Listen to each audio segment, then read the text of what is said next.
আমার এক সাবেক সহকর্মী সামাজিক যোগাযোগ মাধ্যমে একটি ইকুয়েশন দিয়েছেন। বিষয়টি এমন, সি মিলে গেছে বিয়ের সঙ্গে, তার ধারণা এতে মিলে যাওয়াই বিয়ের শেষ গন্তব্য। ইঙ্গিতটা স্পষ্ট। আজকের দিনে রাজনীতির সবচেয়ে বড় খবরই এ স্ট্যাটাসে গন্তব্য, সেটা বুঝতে কারো অসুবিধা হওয়ার কথা নয়। এনসিপিতে যোগ দিয়েছেন বৈষম্য বিরোধী ছাত্র আন্দোলন, এবি পার্টি এবং আপ বাংলাদেশের বেশ কয়েকজন শীর্ষ নেতা। বিষয়টি কি চমক জাগানিয়া, নতুন কিছু ইঙ্গিত?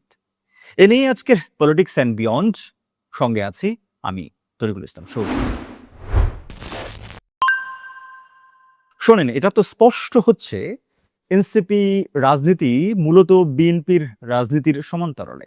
তাদের আওয়ামী লীগের তারা আওয়ামী লীগ হওয়ার সম্ভাবনা বা আশঙ্কা নেই বললে চলে। তবে কি বিএনপি তারা হতে চায়? জিয়াউর রহমান যেভাবে সকল মত এবং পথকে ধারণ করতে চেয়েছিলেন এবং করেছেন, তেমনি এনসিপিও সেই পথে। এবং একই সঙ্গে আমি নিশ্চিত করে বলতে পারি, সামনের দিনগুলোতে রাজনীতি করতে হলে তাদের অবশ্যই বিএনপির মতো মধ্যপন্থার দলে পরিণত হতে হবে। এছাড়া রাজনীতির কোনো গন্তব্য আসলে নেই। বলতে চাওয়ার বিষয় অনেক, এক এক করে তবে বলি আজ।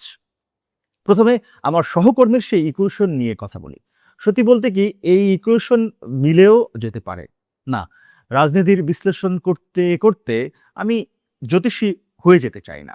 আসলে বাংলাদেশের রাজনীতির ধরন এবং চরিত্রের গভীরে প্রবেশ করলে এবং জামায়াত এবং এনসিপির মধ্যকার মিথস্ক্রিয়া দেখলে কখনো সখনো মনে হয় বিষয়টি অসম্ভব নয়। যেমন পূর্বের বিএনপি জামাতের জোট কোনো আকস্মিক ঘটনা ছিল না, এটা একটা ইতিহাসের এক্সটেনশন ছিল। বিএনপির উদারতা জামায়াত অ্যাডাপ্ট কিন্তু করতে পারেনি। এটা মনে রেখেও বলছি, বিএনপি জামায়াতকে তাদের সঙ্গে লীন হতে বাধ্য করে নাই। কিন্তু জামায়াতের মতিগতি এবং রাজনীতি কিন্তু ভিন্ন। এনসিপিকে এটা বুঝতে হবে। আজকের এই যোগদান কি নতুন গণিতের সূচনা? সমীকরণের ফলাফল কি হবে জামায়াতের সমান্তরালে? কি জানি কি, সময় হয়তো সেটা বলবে। এবার আমরা ভিন্নভাবেও এটাকে চিন্তা করতে পারি। ধরুন, নির্বাচনের পর ৬ জন সংসদ সদস্য নিয়ে এনসিপির ভূমিকা জামায়াতের চেয়েও বড় হয়ে দেখা দিয়েছে এবং একই সঙ্গে সংসদের বাইরেও এনসিপি নেতাদের যুক্তি তর্ক এখন জামায়াতের চেয়েও বেশি প্রভাবশালী মনে হচ্ছে। তার মানে হলো, এনসিপি যত উজ্জ্বল হবে, জামায়াত ঠিক ততটা পিছনে থাকবে।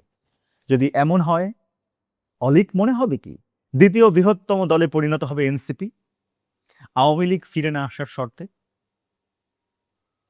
বোধহয় বিএনপির বাইরে আরেকটি মধ্যপন্থার দল বাংলাদেশে দাঁড়িয়ে গেলেও যেতে পারে, যারা অতি বাম নয়, অতি ডান নয়।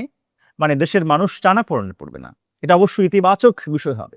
এখন আসি, কারা যোগ দিলেন এবং কারা যোগ দিতে যাচ্ছেন। এনসিপির মূল ফোকাস মূলত আমাদের বুঝতে অসুবিধা হচ্ছে না। সব মত এবং পথকে তারা এক করতে চাচ্ছেন। যারা যোগ দিলেন তাদের বিষয়ে আমার খুব একটা কিছু বলবার নেই, কারণ তারা অনেক দিন ধরেই এনসিপির সাথে যুক্ত হবেন এ কথা শোনা যাচ্ছিল, এমনকি নির্বাচনের আগেও। এখন যাদের নাম বড়ভাবে আলোচনায় আসছে, সেটি বরং আমার কাছে চমক মনে হচ্ছে। সেই নামগুলো আসলে সেই নামগুলো যদি এনসিপিতে যোগ দেয়, সেটা একটা বড় ব্যাপার হবে। রুমিন ফারহানা, ইসহাক, এই নামগুলো যুক্ত হলে সেটা আসলেই বড় ব্যাপার হবে। বিএনপি নির্বাচনের আগে ৯২ জনকে বহিষ্কার করেছিল বিএনপি নেতা, যারা এমপি ইলেকশনে দাঁড়াতে চেয়েছিলেন। এরা যদি সবাই বিএনপির সাথে এনসিপির সাথে যুক্ত হয়, সেটা কিন্তু এনসিপির জন্য একটা বড় সাফল্য হবে। এছাড়া রুমিন ফারহানা যোগ দিলে সেটাও কিন্তু ঝড় তুলবে রাজনীতিতে। এনসিপির হয়ে তীব্র এবং তীর্যক ভাষায় কথা বলবেন তিনি নিশ্চিতভাবে। এমন একজনকে পেলে দলটির শক্তি বাড়বে অনেক গুণ।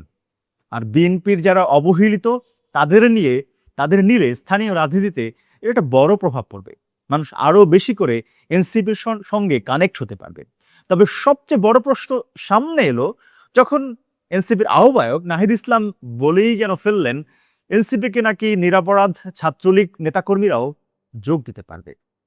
আশ্চর্য হলাম, বিরক্ত হলাম। এটা হলো আওয়ামী লীগের জামায়াতের সঙ্গে আতাতের মতো ঘটনা। এর খেসারত বহুকাল দিতে হবে। এটা এনসিপিকে এটা এনসিপিতে শুরু হলে বিএনপিতেও আরো বড়ভাবে হবে নিশ্চিতভাবে। জুলাই অভ্যুত্থানের ইজারা নিয়ে যারা আছেন তারা এখন ভঙ্গ করছেন সব রীতি নীতি আদর্শ। বড়ই আফসোস। জিয়াউর রহমানের মতো ভুল করতে যাচ্ছেন কি তারা? জিয়া সকলকে ধারণ করতে গিয়ে স্বাধীনতা বিরোধীদেরও জায়গা দিয়েছিলেন, তেমনি এনসিপিও আওয়ামী লীগকে জায়গা কি দিয়ে ভুল করতে যাচ্ছেন? শিক্ষা নিতে ব্যর্থ হলো কি এনসিপি? জানান আপনার মতামত, আর সঙ্গে থাকুন নিউজ হাবের। মহান মুক্তিযুদ্ধের চেতনা এবং বাংলাদেশপন্থী স্বাধীন সাংবাদিকতায় আপনিও হতে পারেন অংশীজন। নিউজ হাবের প্রচেষ্টাকে এগিয়ে নিতে যে কোনো পরিমাণ সহায়তা পাঠাতে পারেন নিচের দেয়া নম্বরে।